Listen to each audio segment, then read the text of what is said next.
大部分人对曹操的了解都局限于《三国演义》，那么他在正史中是如何记载的？汉末乱世之中，他又是如何成长起来的呢？本期视频，我们就一起走进曹操的成长史，以及荆州兵占据兖州。曹操，字孟德，小名阿瞒，是沛国谯县人，即今天的安徽亳州人。他的父亲曹嵩，我们之前讲过，是宦官曹腾的养子，曾担任过司隶校尉、大鸿胪、大司农，位列9卿。之后，通过贿赂宦官以及给皇帝捐了1亿万钱修建西园，被拜为太尉，成为了3公之首，但只干了几个月就被罢免了。曹嵩共有5个儿子，曹操是长子。作为世家子弟的曹操，年轻的时候放荡不羁，任性好侠，毫无德行，所以很多人都不看好他。有一次，他让东汉的名士许绍评价他是怎样的人，许绍本不想回答，但曹操坚持要问，许绍便回答他说：“子至世之能臣，乱世之奸雄。”曹操听完后大笑而去。174年，20岁的曹操举孝廉，成为了一名郎官。不久后，他被任命为洛阳北部尉，成为了洛阳城里的一名县尉。洛阳城里的黄金国戚众多，很难管理。于是，初生牛犊不怕虎的曹操上任后，制作了10余根五色棒，并且下令，无论是谁，凡有犯禁者，就拿五色棒伺候。没多久，宦官蹇硕的叔父违禁夜行，被曹操下令用五色棒当场给打死了。蹇硕可是汉灵帝最为宠幸的宦官，甚至他驾崩后托孤的就是这个蹇硕。可见曹操这次得罪的并不是一般的显贵。幸亏他的父亲曹嵩是宦官的养子，而且位高权重，通过一番运作之后，只是将他明升暗降，让他离开洛阳城，前往顿丘县去当县令。顿丘即今天的河南省清丰县。178年，由于堂妹夫得罪了宦官，曹操也受到了牵连，被免去官职，回到了家乡谯县闲居。2年后，他再次被启用，被任命为议郎。184年，黄巾起义爆发，他被拜为骑都尉，率军与黄甫松等人清剿黄巾军，由于战功卓著，被任命为济南国国相。可是他上任后发现，济南国下辖的10几个县，官员们全都依附权贵，贪赃枉法。为了整顿官场，他竟然将80%的官员都给罢免了。如此大规模的整顿，自然又得罪了不少人，朝廷只能把他调走，任命他为东郡太守。可是天下乌鸦一般黑，东郡也同样如此，他实在不愿意同流合污，只能托病辞官，再次回到了家乡谯县，过起了读书打猎的隐居生活。188年，汉灵帝设置了西园8校尉，曹操再次被启用，任命他为典军校尉。结果第2年，董卓就进京控制了朝堂，曹操不肯为董卓效命，偷偷地离开洛阳，前往陈留郡。在这里，他散尽家财，招兵买马，准备讨伐董卓。190年，关东诸侯共同推举渤海太守袁绍为盟主，发兵讨伐董卓，曹操也率众参加。这一年，曹操36岁。之后的事，我们在前几期的视频中都已讲过，吕布斩杀了董卓，王允优柔寡断，导致李傕和郭汜控制了长安，东汉王朝依然是名存实亡。在此形势下，各地军阀割据，黄巾军也借机发展壮大。虽然黄巾军的主力已被黄甫松等人给剿灭了，可各地的残余势力依然存在，其中最为强大的是张飞燕率领的黑山军。黑山军在河内郡一带的统帅叫余独，他们以朝歌的鹿长山为中心，控制着周边的各山头。191年7月，余独联合了白绕和睢固，率领着10余万大军前来攻打魏郡和东郡。兖州刺史刘岱派东郡太守王公前去迎击，但王公抵挡不住。曹操得知后，率军前去支援，在东郡的治所濮阳打败了黑山军的白绕。战役结束后，袁绍上奏，任命曹操为东郡太守，但治所不在黄河南岸的濮阳城，而是黄河北岸的东武阳城。曹操让夏侯惇率军驻守白马渡口，防止黑山军南渡，他自己则率军驻守在顿丘县。192年，余独再次率领10万大军，准备去攻打东武阳，而曹操只有数千兵马，根本抵挡不住。于是曹操没有采纳诸将回军救援的意见，而是采取了围魏救赵的战术。余毒的大本营在鹿长山，那里有他们的妻儿老小，因此只要攻打鹿长山，余毒就必然会放弃攻打东武阳，赶来救援大本营。而曹操早已在半路布下了伏兵。黑山军听说大本营遭受危险后，纷纷赶回救援。然而他们军纪散乱，撤退毫无章法，导致大军战线过长，首尾不能相顾。曹操集中优势兵力，以逸待劳，在半路设下埋伏，突袭黑山军，再次大胜，东郡暂时获得了安稳。至此，曹操自起兵以来，终于有了一块属于自己的地盘。192年4月，青州的黄巾军攻入兖州，他们先是攻下了任城，即今天山东省济宁县，斩杀了任丞相郑绥，接着又向东平挺进。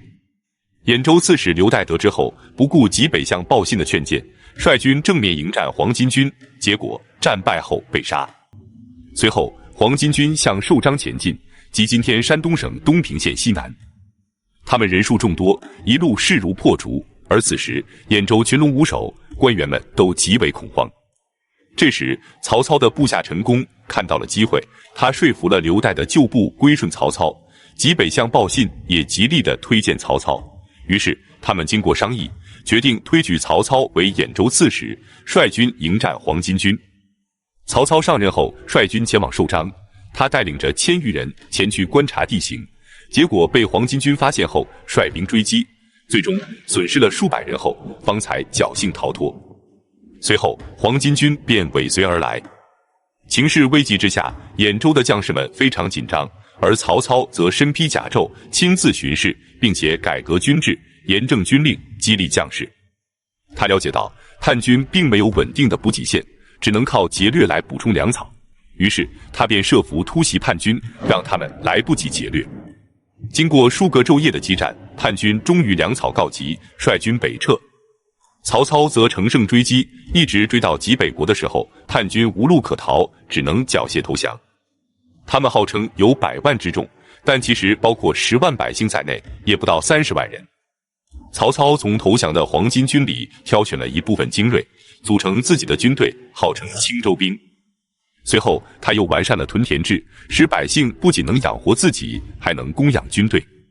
至此，东汉13州，曹操独占1州，而且兵力强盛，成为了一支能影响时局的重要力量。这一年，曹操38岁，开启了他文治武功的新局面。本期视频就到这里，感谢观看，下期再见。上期讲到，曹操占据了兖州，那么袁绍和袁术等人分别占据哪里呢？刘备、关羽、张飞在正史里是如何记载的？他们又是如何发展起来的呢？本期视频，我们就一起走进刘备的成长史及袁绍与袁术争霸。曹操虽然占据了兖州，但此时天下最具实力的当属袁绍和袁术。袁绍之前是渤海郡太守，韩馥是冀州牧，是袁绍的顶头上司。可是韩馥既是袁氏的门生，袁绍又是讨董联军的盟主，因此韩馥非常忌惮袁绍，担心袁绍抢他的位置。于是他故意削减袁绍的军粮，迫使袁绍的部众离散。事实上，袁绍早就想独霸冀州了。正在这时，韩馥的部下曲义叛变，袁绍便趁机与曲义结盟。之后，他又听从庞纪的建议，暗中指使公孙瓒攻打冀州。公孙瓒率军攻打安平县，韩馥抵抗不住，非常的恐慌。袁绍派人游说韩馥说，如果袁绍和公孙瓒联手，你根本就不是对手，不如你把冀州让给袁绍。这样的话，一方面你有了让贤之名，袁绍一定会感谢你；另一方面，公孙瓒也会退兵，你的安危也就有了保证。韩馥本就性格懦弱，恩威并施之下，竟然主动地将冀州让给了袁绍。袁绍封他为奋威将军，一个既无兵又无权的空闲，韩馥只好去投奔张邈。有一次，袁绍派遣使者去见张邈，两人只是当着韩馥的面耳语了几句。韩馥以为他们在密谋杀害自己，终日惶恐不安，不久后在厕所里自刎而死。至此，袁绍带领冀州牧得到了整个冀州。再来看袁术，190年，他上表朝廷，任命孙坚为豫州刺史，然后让他率军出征，讨伐董卓，他自己则负责给孙坚提供粮草。孙坚一举击败了胡轸和吕布，斩杀华雄，攻入了洛阳，名声大振。这让袁绍非常的担心，袁术不仅占据着南阳郡，还得到了豫州，孙坚又率先攻入了洛阳城，无论是功勋还是实力，都已超过了他这个盟主。于是他不等孙坚返回豫州，就立即任命周昂为豫州刺史，并偷袭豫州的阳城。可是孙坚返回后疯狂的反扑，周昂哪里是他的对手，战败后逃往了扬州。至此，袁绍和袁术两兄弟便彻底的翻脸了。为了对付袁绍，袁术联合了公孙瓒和陶谦三面包围袁绍，袁绍则联合了刘表和曹操南北钳制袁术。至此，两大阵营正式形成。首先，我们来看一下袁绍的盟军刘表和陶谦。刘表，字景升，山阳郡高平人，即今天山东省微山县人，西汉鲁公王刘虞的后代，属于汉室宗亲。荆州刺史王睿被孙坚斩杀后，董卓便任命刘表为荆州刺史。刘表上任后，将荆州的治所从江陵迁到了襄阳。陶谦，字公祖，丹阳郡人，即今天安徽当涂人。他的父亲曾担任过余姚县县长，但他幼年时父亲就去世了。14岁时，苍梧太守甘公见陶谦相貌不凡，便把女儿嫁给了他。之后，他被举茂才，拜为尚书郎，又先后出任过舒县和卢县的县令。188年10月，青州和徐州的黄巾军复起，朝廷任命陶谦为徐州刺史，率军镇压黄巾军。再来看袁术的盟友公孙瓒。公孙瓒，字伯圭，辽西令之人，即今天河北迁安人。他虽然出身贵族，但由于母亲地位卑贱，所以只能担任主办文书的左吏。因其长相俊美，才智过人，受到了太守的赏识，被招为女婿。在其岳父的资助下，他与刘备和刘德然等人前往卢植的门下学习。之后，他被举孝廉，担任辽东郡的长史，之后又任命为涿县的县令。191年，青州的黄巾军聚众30万人攻打渤海郡，公孙瓒率领2万步骑兵，在东光县以南大破黄巾军，斩首3万余人。黄巾军丢掉辎重，准备渡河撤退，可当他们渡河渡到一半的时候，公孙瓒突然率众出击，黄巾军再次大败，死伤了数万人，7万多人被俘，车甲财物无数。经此一战，公孙瓒名声大振。当年与公孙瓒一起在卢植门下学习的，还有刘备和刘德然。刘备，字玄德，涿郡涿县人，即今天河北省涿州市大树楼桑村人。他是中山靖王刘胜的后代，刘胜是汉景帝刘启的儿子，汉武帝刘彻同父异母的兄长。他喜好酒色，子孙竟然有120余人。刘胜的儿子刘桢被封为潞城亭侯，其封地就在涿郡的涿县，因此他们这一支就一直在涿县安家，并逐渐发展了起来。据考证，刘备是中山靖王的第17代玄孙，按照辈分，汉献帝刘协都要管他叫一声皇叔，因此大家都叫他为刘皇叔。家族发展到他祖父刘雄这一辈时，没有了侯爵，只是举孝廉，任命为东郡范县的一名县令。到他的父亲刘弘这一辈时，由于父亲早亡，他只能和母亲以编织草席和贩卖草鞋为生。15岁时，母亲让他与同宗的刘德然以及辽西人公孙瓒一同跟随当代大儒，同是涿县人的卢植学习。刘德然的父亲刘元起经常资助刘备，将他和刘德然同等对待。但刘备不爱读书，也不爱说话，喜怒不形于色，他喜欢结交豪杰，当地的豪侠都争相依附刘备。184年，黄巾起义爆发，24岁的刘备在涿县组织起了一支义勇军，关羽和张飞也加入其中，开始镇压黄巾军。关羽，字云长，河东郡谢县人，即今天山西省运城市盐湖区谢州镇人。早年因为犯了事，逃离家乡，流落到幽州的涿郡，加入了刘备的义勇军。张飞，字翼德，《三国演义》里写为翼德，幽州涿郡人，即今天河北保定涿州市人。至于《三国演义》里所描写的桃园三结义片段，在正史中并没有记载。188年，他们又参与了镇压张纯的叛乱。战争结束后，刘备被任命为安喜县县尉。后来，朝廷要淘汰一部分官吏，涿郡的督邮准备遣散刘备。刘备得知后想求见督邮，但督邮不肯见他，刘备便怀恨在心，将督邮绑起来，狠狠地打了200皮鞭后，与关羽和张飞弃关而逃。后来，朝廷在丹阳募兵，丹阳即今天江苏省丹阳市。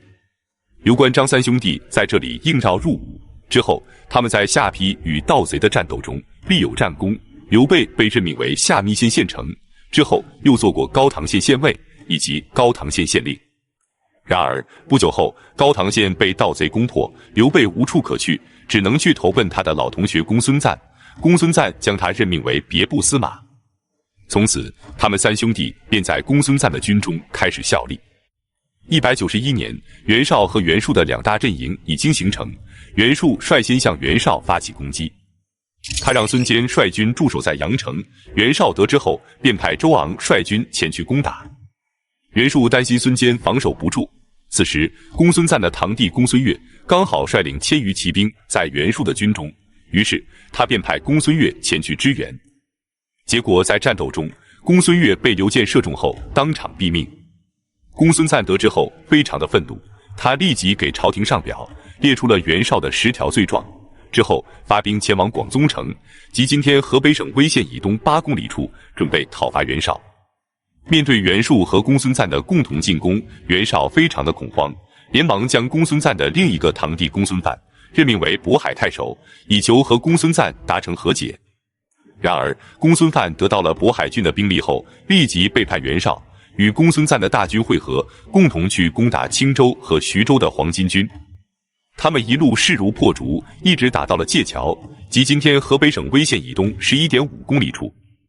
接着，他任命严纲为冀州刺史，田楷为青州刺史，并重新任命了各地的郡守和县令。冀州的长吏们都望风响应公孙瓒。此时，袁绍的大军驻守在广川县，即今天河北省枣强县东北，与公孙瓒只相距20余里，双方的大战一触即发。公孙瓒率先发起攻击，他将2万步兵排成方阵，5000骑兵配合在两翼向前推进。袁绍则让曲义率领800精兵在中间，1000余名强弩兵排在两翼前往迎击。公孙瓒见袁绍的兵力如此之少，便让骑兵纵马出击。然而曲义让士兵们伏于水下，等公孙瓒的骑兵到达10步之内后，一起发起攻击，公孙瓒大败，严纲战死。曲义率军追击，一直追到了界桥。公孙瓒率军还击，再次大败。袁绍命令崔居业率兵攻打公孙瓒的固安县，但久攻不下，引军南归的时候，在拒马水被公孙瓒大军追上，斩杀了7、8千人后大败而逃。公孙瓒趁机攻克各郡县，一直打到了平原县。他让青州刺史田楷占据齐国，任命刘备为平原县县令，之后又任命他为平原国国相。192年，公孙瓒让刘备驻守高唐，单京驻守平原，他自己则率军前往龙凑攻打袁绍。龙凑即今天山东省德州市东北，结果再次战败，只得退回幽州，不再出兵。此时黄巾军率众攻打北海国，北海相孔融抵挡不住，派人向刘备求救。孔融字文举，鲁国人，即今天山东曲阜人，东汉末年的名士，建安7子之一，孔子的20世孙，三字经里孔融让梨的故事说的就是他。刘备收到消息后，惊讶地说道：“没想到北海相孔融居然知道我刘备的存在。”于是刘备立即派遣3000精兵前去支援。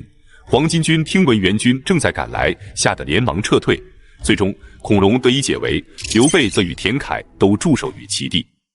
至此，袁绍与袁术的第1轮对战就此结束。本期视频就到这里，感谢观看，下期再见。上期讲到，袁术与公孙瓒和陶谦结盟，袁绍则拉拢了刘表和曹操，2大阵营的第1次战役爆发。袁术和公孙瓒进攻袁绍失败。那么接下来袁术攻打刘表，曹操2次进攻陶谦的战役又会如何呢？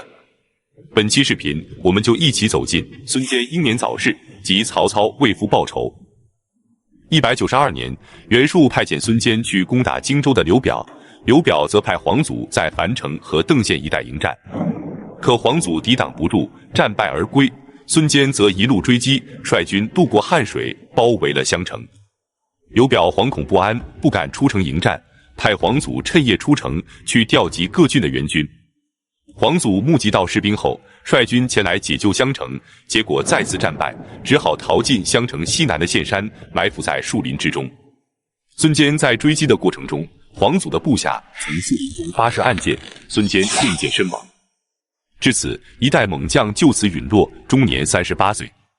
这一年，孙坚的长子孙策年仅18岁，次子孙权只有11岁。孙坚的部众则在侄子孙贲的率领下投奔了袁术。袁术上表举荐孙贲为豫州刺史。孙坚死后，刘表趁机切断了袁术的粮道，使其无法继续盘踞在南阳郡，只能向豫州方向迁移。这时，袁术觉得既然打不过刘表，那就去攻打兖州的曹操。193年，袁术率军前往兖州的陈留郡，将大军主力驻扎在丰丘县。之后，他派刘翔率部屯守于匡亭，即今天河南省长垣县西南。同时，他联合了黑山军和南匈奴，准备合兵攻打曹操。曹操此时屯兵于鄄城，即今天山东省菏泽市鄄城县以北的旧城镇。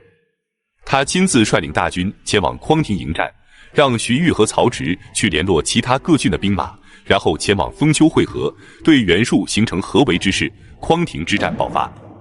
最后，兵力占据优势的袁术联军竟然战败，退回了丰丘。曹操继续攻打，袁术便退往太守。曹操决渠灌城，再次击破了袁术。袁术只能放弃攻打兖州，退往豫州的宁陵，可曹操还是不肯放过，袁术只能率军前往沛国。沛国的国相袁忠是袁绍和袁术的堂兄弟，同时沛国归豫州管辖，因此他只能接纳袁术。可袁术到达这里后，觉得还是抵挡不住曹操的大军，不如直接前往淮河以南的扬州。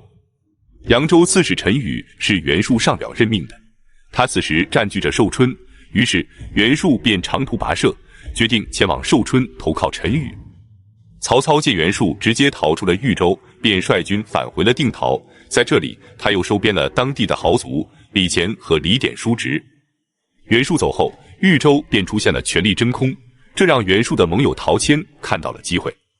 首先，袁术走后，沛相袁忠心里不安，他既担心曹操前来讨伐，又担心袁绍会记恨他收留了袁术，惶恐之下，直接弃官而逃，前往扬州的会稽郡投靠了王朗。陶谦得知后，不顾与袁术的同盟之情，立即任命陈规为沛相，霸占了沛国。同时，汝南太守徐求与陶谦的关系要好，也投靠了陶谦。至此，陶谦实力大增，便有了占据兖州和豫州的野心。193年6月，下邳国有个叫阙宣的人，聚集了数千人，就敢自称天子。虽然有些荒唐，可陶谦却看到了机会，他立即与阙宣结盟，共同发兵前去攻打兖州。他们兵分两路，一路去攻打泰山郡，一路去攻打任城。两路大军准备在东平国会师，然后再攻打兖州的腹地，彻底抢占曹操的地盘。泰山郡的太守殷绍原本是陶谦的盟友，可曹操被任命为兖州刺史后，便投靠了曹操，这让陶谦非常不满。因此，此次出兵，他决定连殷绍一起打。他们迅速地攻下了泰山郡的华县和费县，接着便准备前往东平国，继续向兖州的腹地进攻。曹操此时刚刚结束了与袁术的战斗，元气尚未恢复，驻守在定陶休整。陶谦便大举进犯而来，让他忧心忡忡。陶谦此时实力强盛，如果出战，他没有十足的把握；可是不出战，兖州有可能保不住。所以他决定不走寻常路，再来一次围魏救赵。大军出发前，他告诉自己的夫人，如果此战我不能回来，你们就去投靠陈留太守张邈。之后他便兵分两路出击，一路由曹仁率领骑兵前往泰山郡阻击陶谦，一路则由他亲自率领从济阴郡南下，顺着泗水直接去攻打彭城。大军到达广七城时，他派于禁率军出击，迅速地攻陷了城池，之后又顺利地拿下了刘县，兵锋直指彭城。此时曹仁也击败了陶谦的部将吕游，率军前来彭城与曹操会师。曹操的这个打法是陶谦万万没想到的，他立即放弃攻打兖州，亲自率领主力回援。但是他仗着自己兵强马壮，并不把曹操放在眼里。回到彭城后，他并没有利用坚固的城墙防守，而是将大军开到泗水之滨，与曹军展开了激战。然而，让他没想到的是，曹操虽然兵少，但都是久经沙场的老兵，没多久，陶谦的大军就抵挡不住，开始溃败了。然而，彭城的城门狭窄，败军太多，一时挤不进去，只好渡过泗水向东逃窜。可是，曹军紧追不放，导致渡河的时候，陶谦的上万士兵被淹死在泗水之中。过河之后，他们逃进了东边的富阳城，即今天山东省枣庄市翼城区南。结果，富阳城依然防守不住，陶谦只好率众退回了郯城，并且向公孙瓒发出了求救。公孙瓒立即派青州刺史田楷和平原国相刘备前来支援。曹操率军攻打了几天后，发现郯城城防坚固，短时间内无法攻下。此时他的军粮已经不多了，听闻田楷和刘备又赶来支援，他觉得继续攻打下去胜算不大，便准备引军回撤。然而在撤军的途中，曹操竟然下发了一道令人匪夷所思的命令：屠城。他们陆续攻陷了居陵、夏丘、曲率等5座城池，每攻下1座城池，他就下令将城池夷为平地，城里的男女老少全被屠杀。结果此战中，几十万的徐州百姓死于非命，尸体堵住了河流，泗水为之断流。就这样，曹操一边撤军，一边屠杀，所过之处鸡狗不留，血流成河，徐州的大地上哀嚎遍野。曹操走后，田楷返回了青州，刘备则留下来继续帮助陶谦抵抗曹操。这让陶谦非常的感动，他立即上奏朝廷，举荐刘备为豫州刺史，屯驻于小沛，即今天江苏省沛县。自此，刘备也正式的成为了一方诸侯。曹操和陶谦奋力击杀的时候，袁术则得到了喘息的机会。他趁陶谦战败之机，反过来争夺陶谦的地盘，对昔日的盟友下手了。他自封为徐州伯，任命孙策的舅舅吴景为广陵太守，去攻打徐州的淮南地区；任命舒仲英为沛相，去攻打豫州的沛国。接着，他又逼走了汝南太守徐求，任命孙坚的同族子弟孙襄为汝南太守。就这样，他再次崛起，控制了扬州、徐州、豫州的部分地区。此时，曹操的父亲曹嵩正在琅琊国避难，琅琊国是陶谦的地盘，因此为了安全起见，他决定和小儿子曹德一起前往兖州。